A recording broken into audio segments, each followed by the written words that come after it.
Bonjour à tous. Je suis content d'être avec vous en ligne. Je dirais bien, je suis content de vous voir, mais je ne vous vois pas. Je suis quand même content d'avoir l'opportunité d'être ici à Sherbrooke et de pouvoir partager la parole de Dieu avec vous. J'espère bien qu'on va pouvoir recevoir avant que nous on parte. Je ne sais pas qu'est-ce que les circonstances vont permettre. C'est certainement notre but. Là. Fait que, on est ici, Amy et moi, depuis, je pense, c'est samedi le 18 mars. Puis, comme tout le monde, là, sous les circonstances du COVID. Fait qu'on va prier.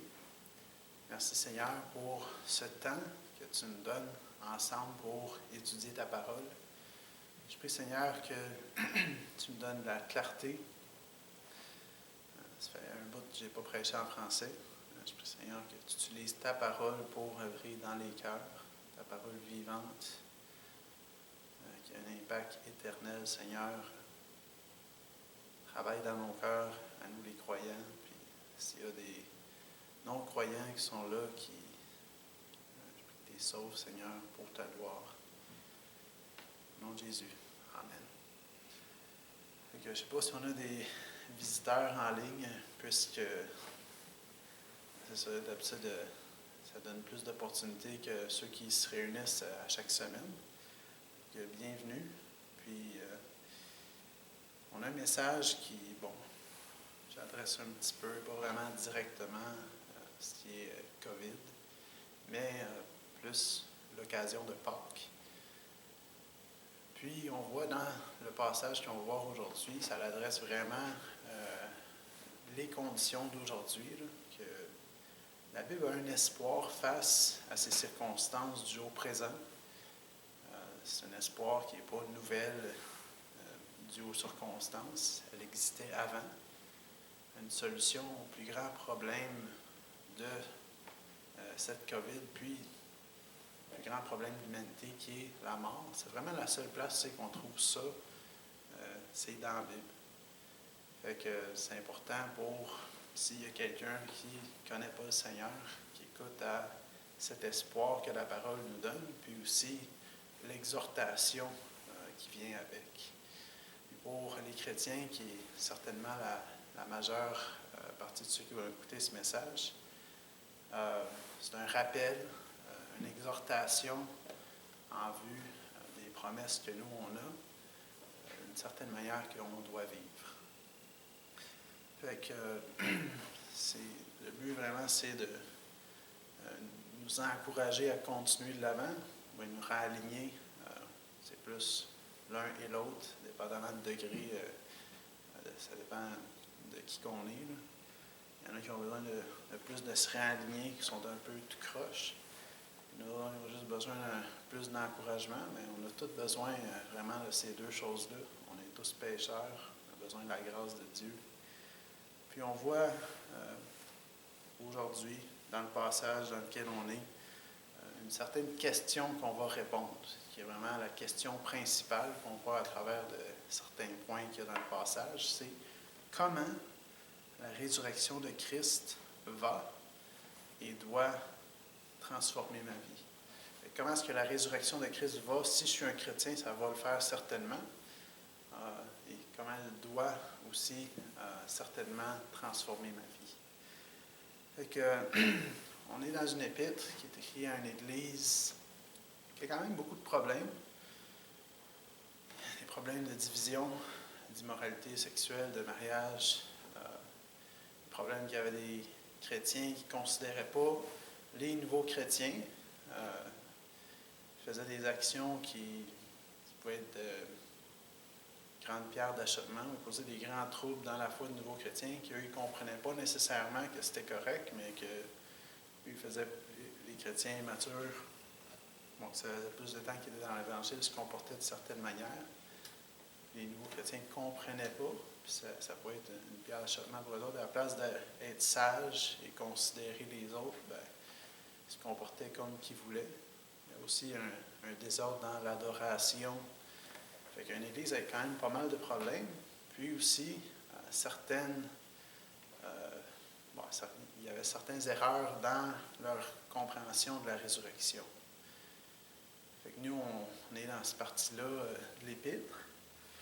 Puis qu'est-ce qui se passait dans le contexte, c'est que les chrétiens étaient affectés par une compréhension mondaine de ce qui est le corps, ou bien le matériel et le spirituel. Fait qu'eux, ils voyaient une disjonction entre ces deux-là, quand que la Bible n'a pas cette disjonction comme eux, ils le voyaient. Eux, ils pensaient que, bon, selon la philosophie grecque, le corps, c'est mauvais, c'est matériel, c'est juste les choses spirituelles qui sont bonnes, invisibles. Ils pensaient, ben, ça se peut pas que le corps va ressusciter, voyons donc. Puis même si ça avait fait prêcher ça, même s'ils avaient cru en Christ dans sa résurrection, à ce point-là, ça faisait juste une vingtaine d'années que Jésus-Christ avait ressuscité, bien, ils étaient gouvernés plus par leur culture que par la doctrine dans laquelle ils avaient cru. Fait qu'ils sont écrits, ils sont exhortés, rappeler la résurrection, rappeler les témoins qui étaient là, puis ils se font dire, regarde, Christ a ressuscité, puis à cause de ça, nous, on va ressusciter. Puis, mettons qu'il n'y aurait pas eu de résurrection, ben, ça serait pas mal pire pour nous autres, pour ceux qui n'ont pas cru, parce que nous, on a cru en vain. En plus de ça, on a décidé de suivre un point de vue précis, à place de faire ce qu'on voulait. Si Christ n'était pas ressuscité, bien, mangeons et buvons, parce que demain on va mourir, fait qu'on peut bien faire ce qu'on veut. On serait ceux qui seraient à plaindre. Par contre, ce n'est pas le cas. Fait que ça, c'est la première moitié du chapitre qui parle de la résurrection. La deuxième moitié explique plus comment est-ce que la résurrection va se passer. Fait que ça, c'est le passage qu'on regarde. On est dans 1 Corinthiens 15, 50 à 58. Vous pouvez prendre vos Bibles avec moi pour suivre. 1 Corinthiens 15, 50 à 58. Puis c'est ça. Nous autres, on se trouve à la fin du chapitre, la dernière partie, que Paul parle de la résurrection. 1 Corinthiens 15, 50 à 58. La parole de Dieu dit, dans le verset 50, 1 Corinthiens 15, « Ce que je dis, frères, c'est que la chair et le sang ne peuvent hériter le royaume de Dieu et que la corruption n'hérite pas l'incorruptibilité. Voici, je vous dis un mystère. Nous ne mourrons pas tous, mais tous nous serons changés. À un instant, à un clin d'œil, à la dernière trompette, la trompette sonnera et les morts ressusciteront incorruptibles et nous serons changés. Car il faut que ce corps corruptible revête l'incorruptibilité et que ce corps mortel revête l'immortalité. Lorsque ce corps corruptible aura revêtu l'incorruptibilité et que ce corps mortel aura revêtu l'immortalité, alors s'accomplira la parole qui est écrite. La mort a été engloutie dans la victoire. Ô mort, où est ta victoire? Ô mort, où est ton aiguillon? L'aiguillon de la mort, c'est le péché, et la puissance du péché, c'est la loi. Mais grâce soit rendue à Dieu qui nous a donné la victoire par notre Seigneur Jésus-Christ. Ainsi, mes frères bien-aimés, soyez fermes, inébranlables, travaillant de mieux en mieux à l'œuvre du Seigneur, sachant que votre travail ne sera pas vain dans le Seigneur. Fait qu'on voit trois choses dans ce passage-ci. La première, ça nous parle de la résurrection future. Deuxièmement, le passage nous parle de la résurrection future qui est basée sur la résurrection de Jésus-Christ. Et ensuite, ça nous parle de certaines exigences basées sur la résurrection, puis alors de certaines manières qu'on devrait vivre. Là, on va voir la première de ces trois idées qui sont développées dans ce passage.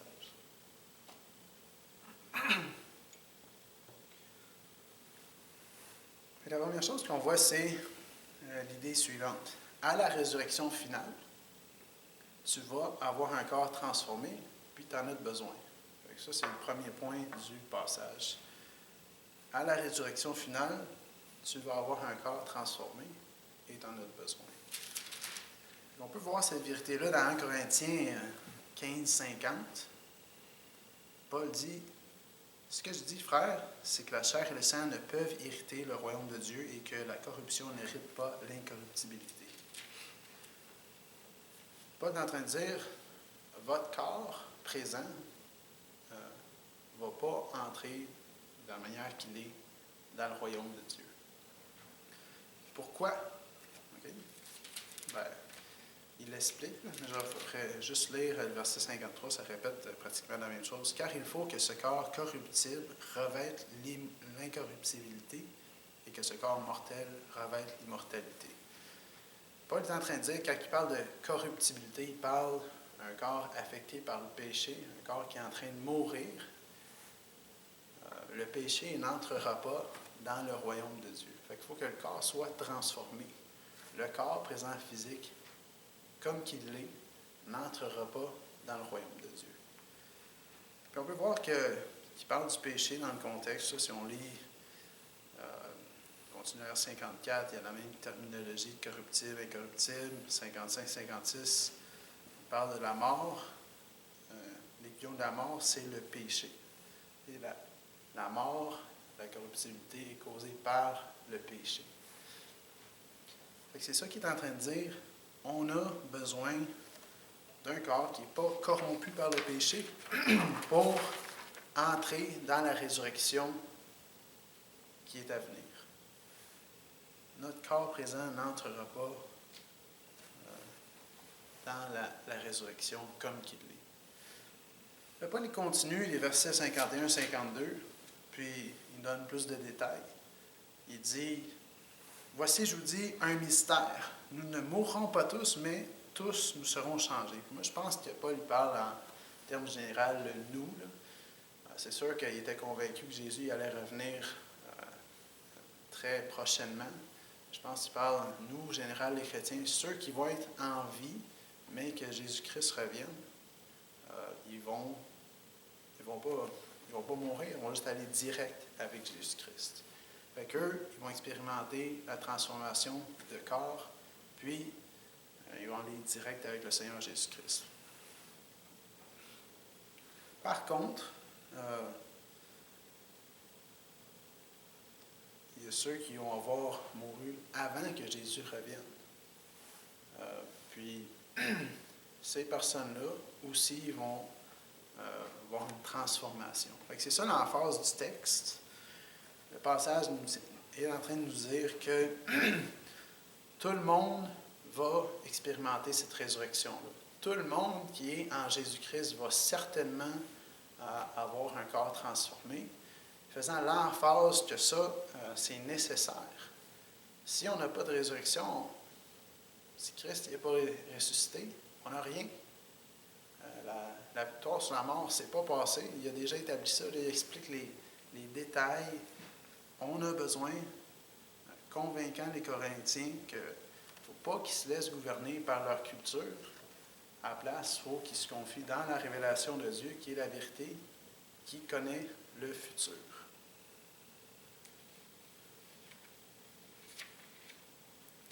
Quand ça parle de mystère ici, ça c'est juste le fait que dans l'Ancien Testament, ce n'était pas révélé qu'il allait avoir la distinction de que, oui, on savait que ceux qui avaient mouru, mais on ne savait pas révéler clairement qu'il allait avoir l'enlèvement d'Église quand il y avait des chrétiens qui allaient encore être en vie.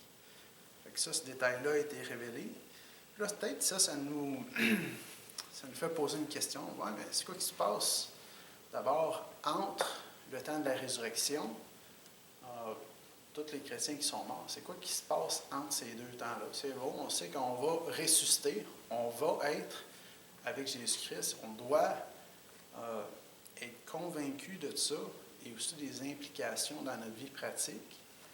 Mais c'est quoi qui se passe entre ces deux étapes? C'est sûr qu'avec notre compréhension limitée humaine, on ne comprend pas toutes les vérités éternelles. On comprend qu'est-ce qu'on a besoin de comprendre, qu'est-ce que Dieu nous a dit, puis c'est assez. Qu'est-ce qu'on peut savoir, c'est que quand nous, on va mourir, c'est fini cette bataille-là avec le péché, on va être avec Dieu immédiatement dans un état conscient de bonheur éternel au service de notre Seigneur. Si on sait ça, on sait que, par exemple, dans Luc 23, 43, quand Jésus est sur la croix, il y a deux criminels, un de chaque bord. Là, il parle à un, il parle à l'autre. Il y en a un qui ne veut rien savoir de Jésus, mais l'autre, il croit en lui. Puis il dit à ce gars-là, « Aujourd'hui, tu seras avec moi dans le paradis. » Fait que bien que la résurrection du corps, la transformation du corps ne prendra pas lieu maintenant, ça va seulement être à un certain point dans le futur. Aussitôt que chaque chrétien meurt, aujourd'hui, ils vont avec le Seigneur.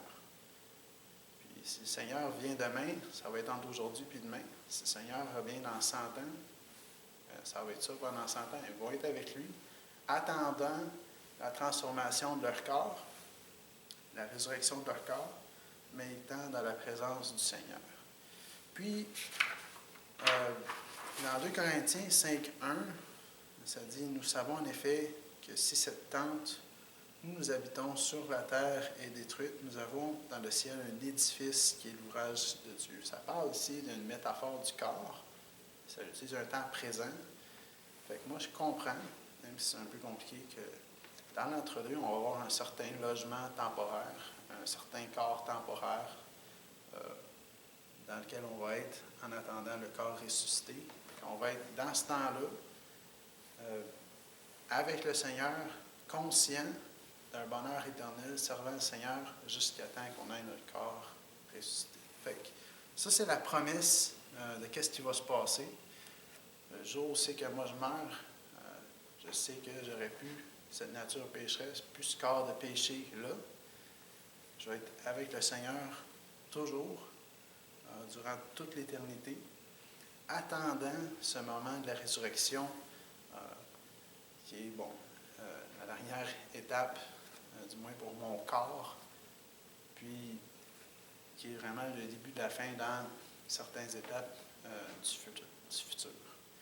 L'important ici, pour nous autres, on ne va pas élaborer dans le passage tous les événements eschatologiques ou les événements du futur. L'important de comprendre, qu'est-ce qu'il faut qu'on comprenne ici, c'est que Jésus revient, puis que moi, il faut que je comprenne c'est quoi ça. C'est ça qu'on vient d'expliquer, sa venue. Puis, qu'on est en train d'expliquer. Puis qu'il faut que je sois prête pour ça.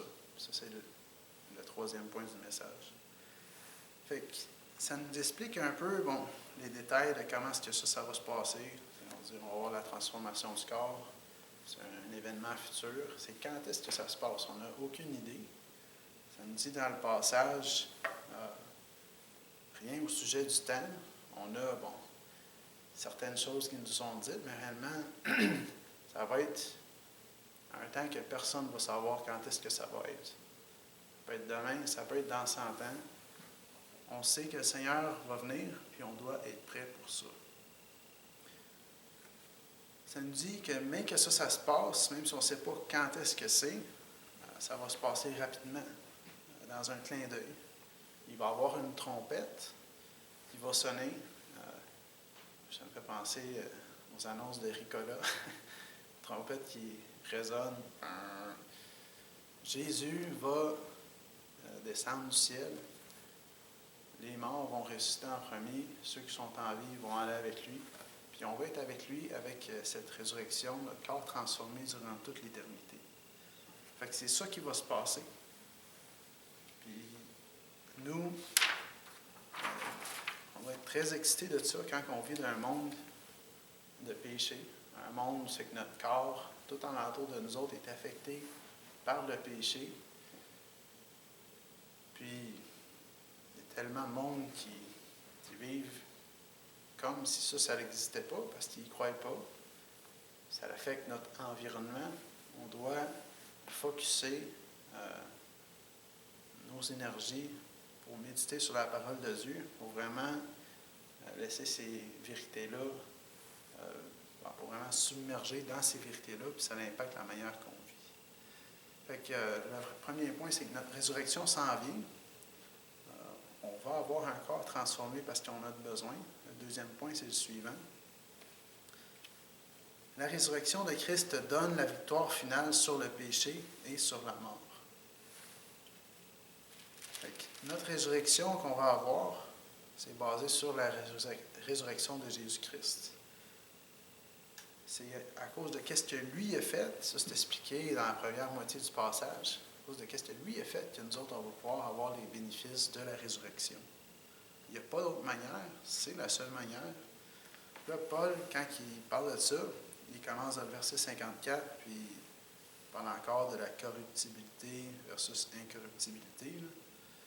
Il dit, mais que ça se fasse, mais que la résurrection, elle arrive, les prophéties vont s'avoir accomplies. Prophétie d'Ésaïe 25, 8, prophétie de Osée 13, 14, qui disent les paroles suivantes. Dans Ésaïe, ça dit, « La mort a été engloutie dans la victoire. Ô mort, où est ta victoire? » Fait que c'est quoi qui se passe? Bien, la mort, elle a la victoire sur la vie, apparemment au moins. Elle a certainement chez ceux qui ne croient pas en Jésus. Puis sur les chrétiens, c'est une apparence temporaire de ça. Fait que c'est une prophétie ici parlant de la résurrection qui est à venir dans le futur. Mais notez que ça dit la mort a été engloutie dans la victoire. Même si ça parle de la résurrection finale, ça parle comme si c'est déjà fait. Pourquoi? Bien parce que Jésus, il est venu, Jésus il a déjà vaincu la mort. C'est juste que Jésus, même s'il est venu, il a vaincu la mort, il a ressuscité. On est encore en train d'attendre pour que lui, il établisse complètement son règne. Il est en train d'attendre patiemment pour que plus de gens viennent à ses pieds, se repentissent de leurs péchés. Mais la mort est déjà vaincue. Fait que nous, même qu'on meurt, en fait, même si notre corps ici temporaire va se décomposer, on s'en va avec le Seigneur. La mort est vaincue. C'est pour ça qu'on est excité quand on pense à la résurrection de Jésus-Christ. À cause de ce que lui a fait, nous autres, on ne fera pas face à la mort. On ne fera pas face à la séparation de Dieu durant toute l'éternité. Il dit, ô mort, où est ta victoire? Elle n'est pas là, ta victoire. Pas chez les chrétiens. Quand que la mort frappe quelqu'un, pour nous autres, il n'y a pas de victoire. La victoire, c'est Jésus-Christ qui l'a eu, qui a vaincu sur la mort, puis on va être avec lui. La prophétie de Osée 13, 14 qui dit, ô mort, où est ton aiguillon? Ça fait mal, la mort. On a un cher dans notre famille, une chère personne qui est proche, qu'on aime, qui est morte. Ça fait mal, on est triste. Mais quand on parle de ceux qui ont mis leur confiance dans le Seigneur Jésus-Christ, il n'y en a pas d'aiguillon. C'est une résurrection qui va se passer, puis on va directement, de toute façon, être avec le Seigneur. Fait que la mort est accomplie. On attend juste de voir l'effet complet, la deuxième venue du Seigneur Jésus-Christ. Là, Paul explique la relation de la mort et du péché et de la loi.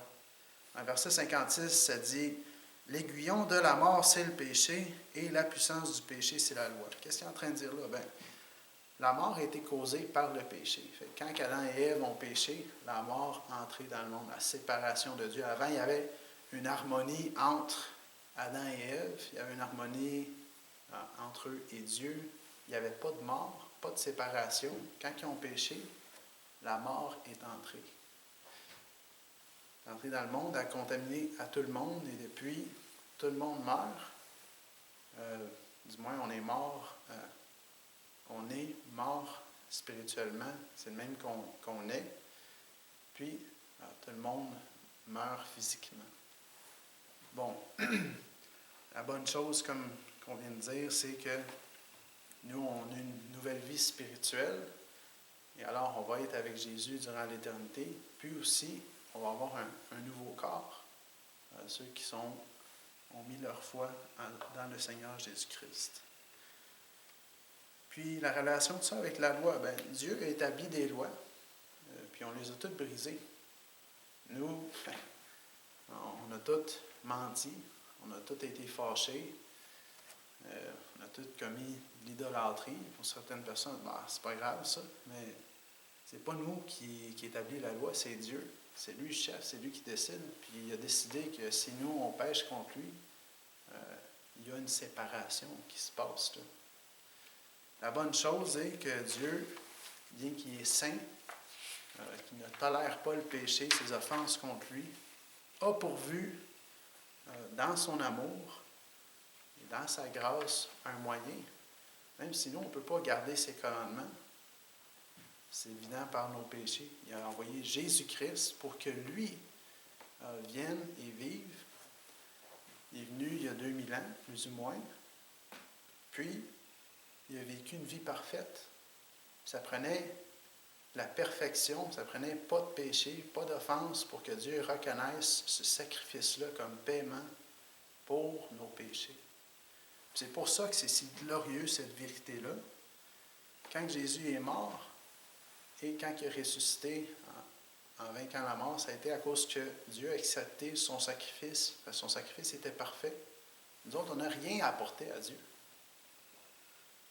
Puis c'est à cause de ça que nous, on doit rendre grâce à Dieu. C'est ça que le verset dit dans le verset 57.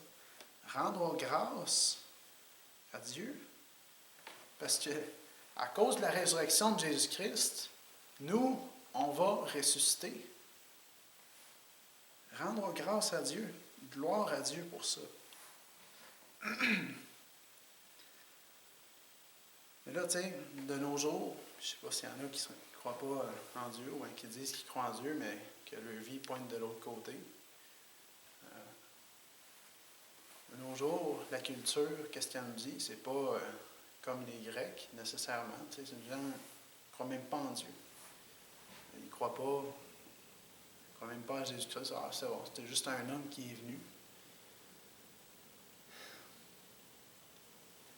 Mais il y a tellement... Bon, c'est sûr que c'est une croyance. En fait, c'est une croyance qui n'est pas vide. Il y a des faits, il y a une histoire qui est là, qui est consistante, qui est historique. Par contre, la résurrection de Jésus, ce n'est pas juste l'histoire des chrétiens. On sait par l'histoire des Juifs, l'histoire des Romains, que ça, c'est de quoi qui s'est passé. C'est pas de quoi qui s'est inventé. Puis le fait que la tombe était vide, ça, c'est un fait historique aussi. Puis les témoins qui ont rapporté que la tombe était vide, c'était des femmes. Là, on va dire, c'est quoi, là?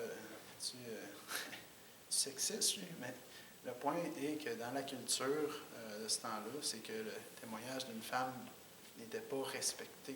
Si eux, ils auraient voulu fabriquer de quoi dans les évangiles pour, comme supposément, appuyer leurs histoires fausses de la résurrection de Jésus, ils n'auraient pas utilisé des témoignages de femmes, ils auraient utilisé des témoignages d'hommes. Mais c'est des témoignages de femmes qui nous laissent savoir que vraiment, c'est ça qui s'est passé. Quand on pense à Dieu, les gens, il faut même commencer avec une défense de l'existence de Dieu. Mais, ils n'ont pas besoin d'aller bien loin pour voir que l'évolution, ça ne fait pas trop de sens. De base, quand on regarde l'information génétique, on se rend compte que quand les scientifiques étudient ça, ils voient qu'il y a une perte d'information génétique dans les êtres. Puis, si l'évolution est vraie, il y aurait une augmentation. Fait que, tout le système d'évolution ne fait pas de sens. Puis quand tu demandes juste quelques questions fondationnelles au sujet de l'existence de Dieu, tu te rends compte qu'il n'y a pas trop de logique à l'évolution non plus. C'est sûr que les gens, s'en tiennent à qu'est-ce qu'ils entendent juste d'un côté dans les écoles, puis etc. Mais tu demandes la question, OK, si tout s'est créé tout seul, mais il y a quand même des choses fondationnelles qui ne sont pas là, qui n'ont pas de réponse à. Il n'y a pas de consistance logique comme les règles de mathématiques, les règles de logique. Pourquoi est-ce qu'ils donnent toujours les mêmes résultats? C'est parce qu'il y a un être intelligent qui les a mis là pour qu'ils donnent ces résultats-là. Le système d'évolution n'a pas de réponse à ça.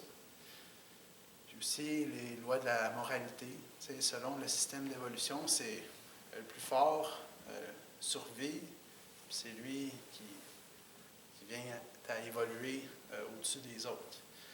Si ça, c'est le cas, pourquoi est-ce que les gens pourraient pas dire, moi, je vais juste tuer l'autre site, puis je vais avancer dans ma carrière pour lui qui n'aille pas ce poste-là? Il y a une loi intérieure, morale, qui est là, qui nous dit que c'est pas correct.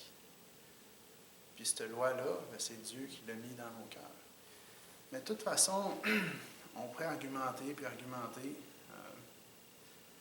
Le vrai problème plus fondamental, c'est que les gens, ils n'en veulent pas de Dieu. C'est sûr que quand on vit dans une société athée, une société qui a été aussi arnaquée par un système religieux en particulier, qui sont un peu confus par ça, c'est difficile, mais même si tu argumentais avec les gens, ils n'en veulent pas de réponse. Eux, ils veulent être leur propre boss. Québec, moi, je suis majeur, je suis vacciné, puis je vais faire ce que je veux, je vais faire ce qui me plaît, qu'est-ce qui m'amène à moi plus de joie. Puis ça, c'est ce qui domine. Par contre, dans ces temps-ci, puis peut-être que les gens ne sont pas trop préoccupés par ce qui se passe, que ce soit le cas ou non, on doit faire face à une question qui a juste une réponse pertinente vraiment et vraie dans la Bible. La solution finale à ton problème le plus important, il se trouve juste dans la Bible. On peut bien se dire qu'est-ce qu'on veut, essayer de se raconter des histoires. La résurrection va arriver, puis si toi, tu n'as pas cru dans Jésus par ce temps-là ou avant que tu meurs, tu vas aller souffrir durant l'éternité parce que tu vas avoir décidé de faire les choses à ta propre manière, à la place d'avoir accepté une grâce, un espoir, une miséricorde de Dieu. Puis, c'est un peu dur comme vérité, comme exhortation, mais à la fois, c'est ça l'espoir qu'on a. Le seul espoir qu'on a, c'est en Jésus-Christ. On doit reconnaître notre état de pécheur, nos offenses contre Dieu, puis dire, c'est beau, je vais arrêter d'être le propre roi, chef de ma vie, je me repens de mes péchés, puis Dieu, j'accepte que toi, ce que tu dis est vrai, je veux croire en toi. C'est la seule condition, ça, pour être dans la famille de Dieu, la foi et la repentance. J'espère que si tu écoutes ça, tu ne vas pas, puis que tu ne crois pas en Jésus, j'espère que tu ne vas pas continuer dans ton chemin. Il y en a, qui paniquent par la COVID, il y en a d'autres que non. Que ce soit ton cas ou pas, j'espère que tu ne vas pas continuer dans l'obstinence. On va tous continuer à exister après qu'on meurt. C'est juste une question de où c'est qu'on va, puis c'est basé sur qu'est-ce que nous, on décide aujourd'hui et maintenant dans le reste de notre existence avant que le Seigneur revienne. Fait que je vous exhorte, j'en supplie. Puis si vous avez vraiment des questions, appelez-moi, on va parler. Je dis ces vérités-là de manière quand même directe. C'est pour le bien, par amour de ceux qui ne connaissent pas le Seigneur. Moi, j'en étais un de ceux-là avant. Fait que je sais pas, c'est peut-être tu as grandi dans une famille chrétienne, ou peut-être tu es juste avec quelqu'un d'autre qui écoute, tu as trouvé le link de la prédication en ligne, mais si tu ne connais pas Jésus-Christ, là, mettons que tu as grandi dans l'Église, tu ne seras pas chrétien à cause que tes parents viennent à l'Église. C'est pour toi, ça. Tu dois rendre grâce à Dieu, te soumettre à lui en repentance et en foi, puis accepter l'unique provision pour le pardon de tes péchés, puis pour la résurrection. Puis maintenant, pour les chrétiens, je ne sais pas si vous en êtes, puis peut-être qu'avec toutes les nouvelles, puis tout ce qui se passe, c'est peut-être bien que tu commences à paniquer un peu. Là. Peut-être qu'il y a aussi des situations, des proches que tu connais qui sont en train de faire face au virus. Mais on ne doit pas se laisser contrôler par ces événements-là. Dieu, là, il n'a pas été surpris de ça. Dieu l'a permis, ce virus-là, ou il l'a causé directement. Dieu, il envoie et il permet certaines choses dans sa souveraineté. Puis nous, on n'est pas des gens qui peuvent le questionner. Tu sais, Dieu, il a créé les cieux et la terre. Il tient les galaxies dans sa main. C'est lui qui fait une certaine rotation de la Terre pour qu'il y ait des saisons. La Lune, le Soleil est à une certaine distance de la Terre pour pas qu'on brûle ou pas qu'on gèle. C'est Dieu qui tient tout ça en place. Il tient les océans, les ouragans, les vents, les tornades dans ses mains. C'est lui qui a créé la baleine bleue jusqu'aux micro-organismes. Puis, c'est lui qui décide quand est-ce que moi, je vais arrêter de vivre. C'est lui qui m'a donné la vie. On doit nous confier dans ces vérités-là que c'est ce Dieu-là qui est notre Seigneur. Tu sais, le verset ici, il dit « Mais grâce soit rendue à Dieu qui nous donne la victoire par notre Seigneur Jésus-Christ. » Jésus-Christ est Seigneur de toute la terre. Il est le chef de l'Église. Puis on ne doit pas perdre ça de vue quand on fait face à ces épreuves-là. Puis ça se peut qu'on se trouve dans une difficulté. Puis ça se peut que tout n'aille pas bien. Tu sais, le monde... C'est bon qu'on s'encourage. On a besoin, comme frères et sœurs, de s'encourager. Mais dans le Seigneur, tu sais, de se dire que tout va aller bien, là, c'est juste un faux message de psychologie. Ça ira pas bien pour certaines personnes. Certaines personnes vont perdre leur job, d'autres vont perdre la vie. Ça ira pas bien. Peut-être ça va bien aller pour toi, puis j'espère. Je suis pas en train de souhaiter que ça aille mal. J'espère, puis je prie que Dieu va protéger ma famille. Je prie pour notre ministère en République. Diverses requêtes de prière. Plusieurs gens que je connais qui ont perdu leur travail. Mais même dans ces temps-là, on doit focusser sur Dieu, lui rendre grâce, focusser sur les promesses qui sont à venir, sachant que Dieu, le Seigneur Jésus-Christ, souverain, n'est pas surpris par ça. Puis des fois, Dieu permet des épreuves, comme il a permis pour Job, un homme juste. D'autres fois, qu'est-ce que le Seigneur il veut, c'est juste notre attention. C'est peut-être que on s'est laissé infecter un peu trop par ce qui est la pensée québécoise de la vie. C'est que moi, je vis pour moi-même, puis je vis pour mes choses, mes vacances, mes bébelles, mes sports, ma TV, puis la vie, c'est fait pour avoir du fun. Tu sais, je mets un petit peu de Jésus là-dessus, mais à part ça, j'ai ma propre vie. Puis peut-être que le Seigneur est en train de vouloir ton attention. C'est pas nécessairement le cas. Ça ne veut pas dire que si on a des épreuves, qu'on est dans le péché. C'est pour ça que je suis en train de dire. Mais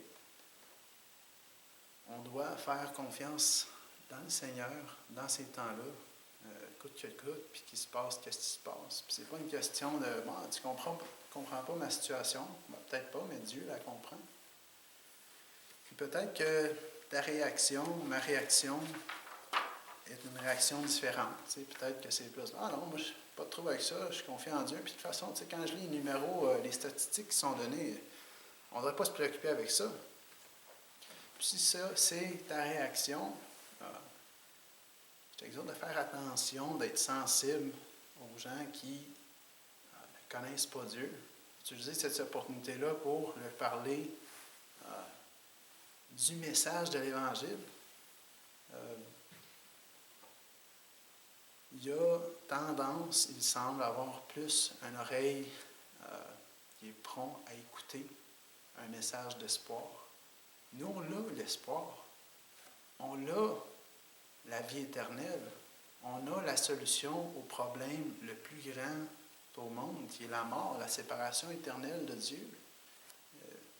Pensons aux opportunités qu'on peut, comment est-ce qu'on peut utiliser cette situation-là pour être une lumière pour le Seigneur. Fait que ça, c'est le deuxième point. C'est le premier, on a dit, on va avoir le corps transformé à la résurrection. Ensuite, le péché et la mort sont vaincus. On doit rendre gloire à Dieu pour ça. Là, on regarde à notre troisième point du message.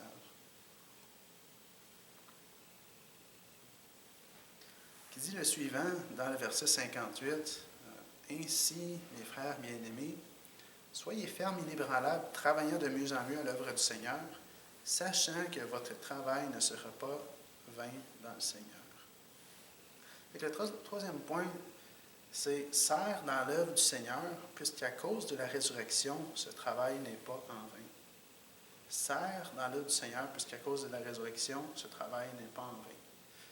Et là, Paul dit « ainsi ». Donc, à cause de ce que je viens de dire, ou basé sur ce que je viens de dire dans tout le chapitre, il finit avec ça.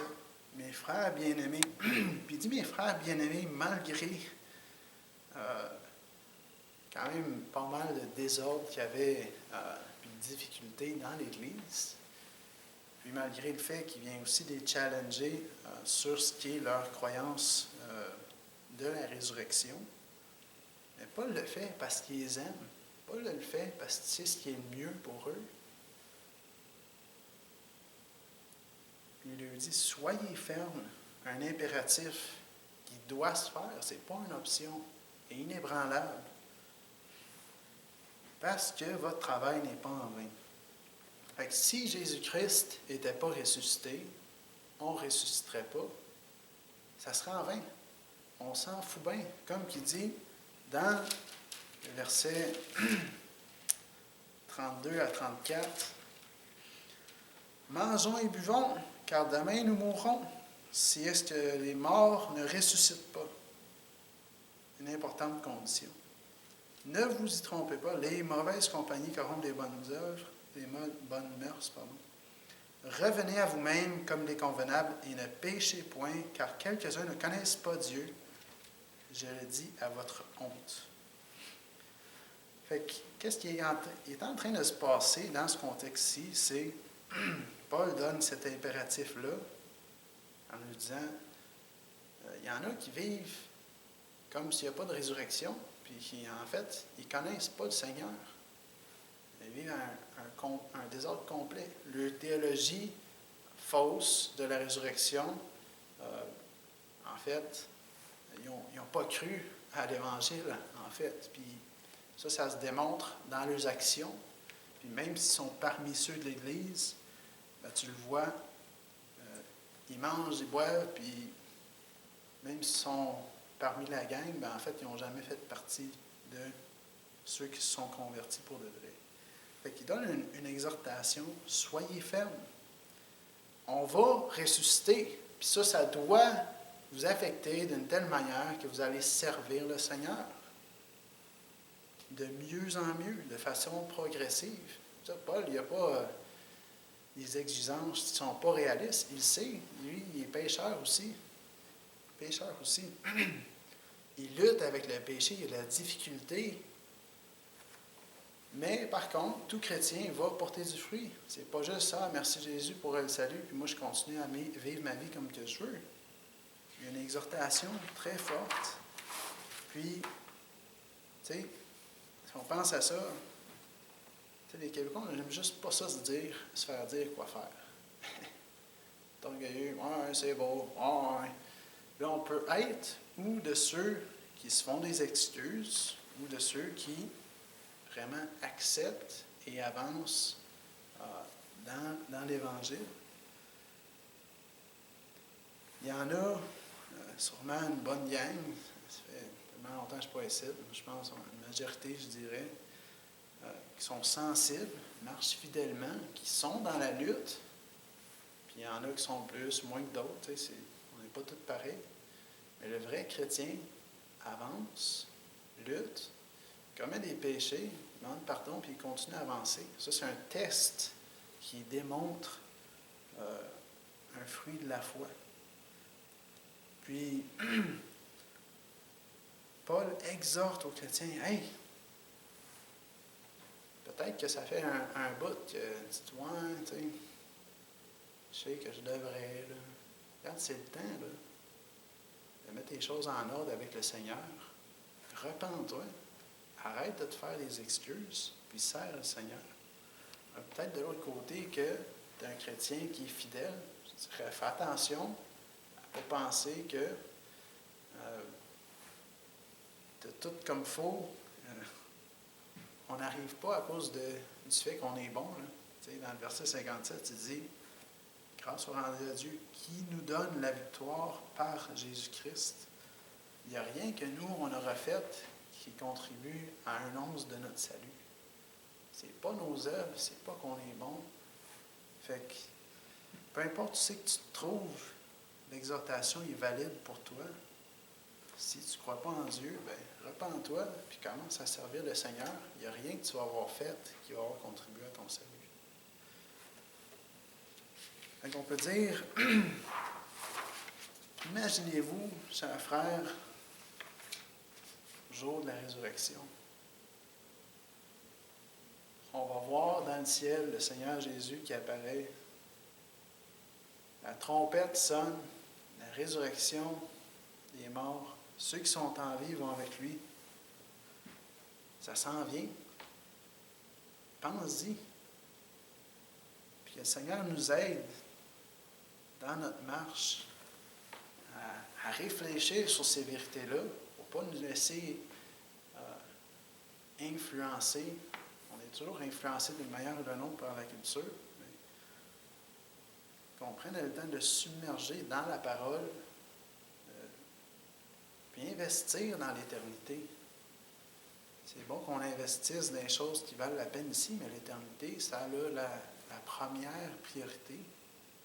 Servir dans le Seigneur, c'est pas en vain. On fait un investissement éternel. Ça, c'est au sens large. Elle parle de tout type de ministère. La victoire de Christ a eu lieu sur le péché, puis ça va être appliqué à notre compte. Fait que servons le Seigneur Jésus-Christ.